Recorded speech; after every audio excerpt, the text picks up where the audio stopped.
भगवान श्री राम इस सनातन की आत्मा ही कहूंगा मैं तो। आत्मा।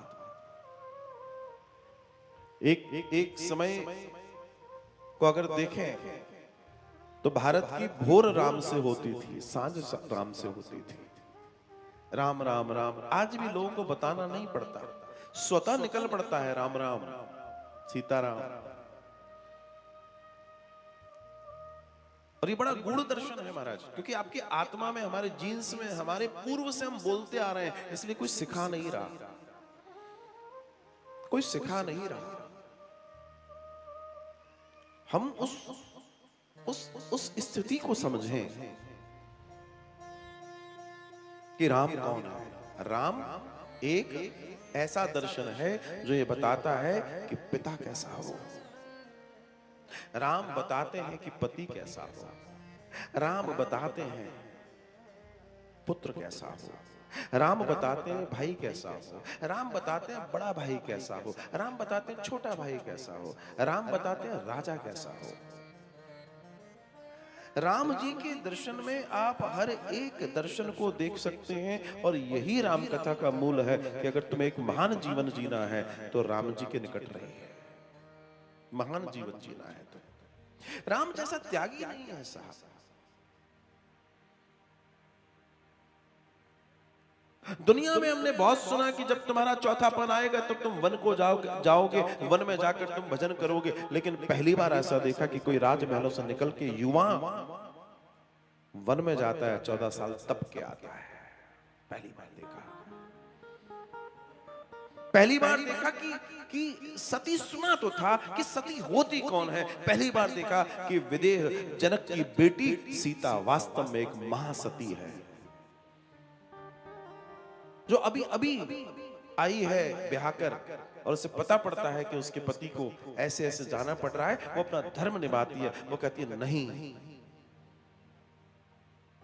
मेरे पिता ने जब मुझे सौंपा था तो इनको सौंपा था, जैसे जैसी स्थिति में ये रहेंगे वैसी स्थिति में रहूंगा, मेरा धर्म है, मैं ऐसा कोई कृत्य नहीं कर सकती। मां कौशल्या से कह रही है कि मेरे माता पिता के ऊपर कोई आंच आए, कोई क्या कहेगा। आपने तो मना कर दिया कि बेटी तुम मत जा, लेकिन वहां तो मेरे माता पिता का जीना हराम हो जाएगा। कैसी बेटी जनी तुमने, क्या संस्कार दिए। पति जो है वनों में घूम रहा है, दूसरी जगह जा रहा है, और वो राजमहलों में पड़ी है ना।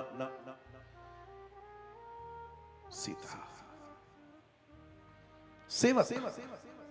सेवक के रूप में लक्ष्मण जी को देखिए। जहां उनके प्रभु वहां सेवक लक्ष्मण। और ये सब घटनाएं घट रही हैं सिर्फ एक व्यक्ति की वजह से, वो है भगवान श्री राम। क्योंकि जो वो कर रहे हैं वैसा लोग अनुसरण कर रहे हैं। उन्होंने कहा मुझे नहीं चाहिए, भरत ने कहा मुझे नहीं चाहिए। भरत ने कहा मुझे नहीं चाहिए, शत्रुघ्न और लक्ष्मण ने कहा मुझे नहीं चाहिए। सीता जी ने कहा मुझे नहीं चाहिए, मांडवी ने कहा मुझे नहीं चाहिए, मांडवी ने कहा मुझे नहीं चाहिए, और मिला श्रुति कीर्ति ने कहा मुझे नहीं चाहिए।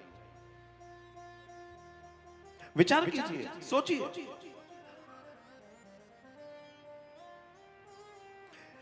हम जो पढ़ रहे हैं, हम जो सुन रहे हैं, वो सिर्फ पढ़ने और सुनने के लिए नहीं है। ये जितने पूर्व का दर्शन हमें बताया जा रहा है वो हमारे जीवन को अलौकिक बनाने के लिए बताया जा रहा है। बनस्पत की हम उसे अपने जीवन में उतारें, ये उतारने का मौका है कि आप कैसे उस दर्शन में प्रवेश कर पाए, कैसे अपने आप को श्रेष्ठ और महान बना पाए। हमारे पास राम कृष्ण जैसा दर्शन है। आप विचार कीजिए, ये दोनों ही अवतार मनुष्य के दर्शन को, मनुष्य की स्थिति को प्रबल और महान बनाने के लिए हुए हैं। दोनों ही गृहस्थ के लिए विशेष रूप से। बस हम समझें, हम जानें, हमें समझना होगा। कहीं ना कहीं हम रोज पूज रहे हैं, लेकिन जिसको पूज रहे हैं वो कहना क्या चाहता है, उसकी आज्ञा क्या है। अगर हम उसका निर्वाह नहीं कर रहे तो क्या पूज रहे हो? अपने आप को, अपने अहंकार को, अपने मन को, देवता को नहीं पूज रहे। देवता को पूज रहे हो तो देवता की मानो, और अगर देवता को पूज रहे हो मान नहीं रहे हो तो इसका मतलब तुम सिर्फ अपने अहंकार को, अपने मनोरंजन को पूज रहे हो। वो फिर तुम्हारा मनोरंजन है। जब तक तुम्हारी अंतःकरण में, तुम्हारी चेतना के अंदर उसके प्रति प्रेम न जागृत हो जाए, तुम उसके लिए न रो रो पड़ो। हर किसी में वही तुम्हें दिखाई दे, तब समझ लेना कि तुम वहां पहुंच गए जहां तुम्हें पहुंचना था, जो तुम्हें पाना था। और वही सूत्र है, वही हम सबको समझना होगा, वही हम सबको जानना होगा, अन्यथा बहुत देर हो जाएगी, बहुत ज्यादा देर हो जाएगी अगर हम ये ना जान पाए तो। इसे जानना, इसे समझना हम सबके लिए बहुत आवश्यक है। तो जगत पसारा किसका है? राम का। जिसने पसारा कर रखा है, हम उस पसारने वाले को नहीं समझ पाए पूरी जिंदगी में, तो फिर क्या किया हमने? विचार करके सोचिए।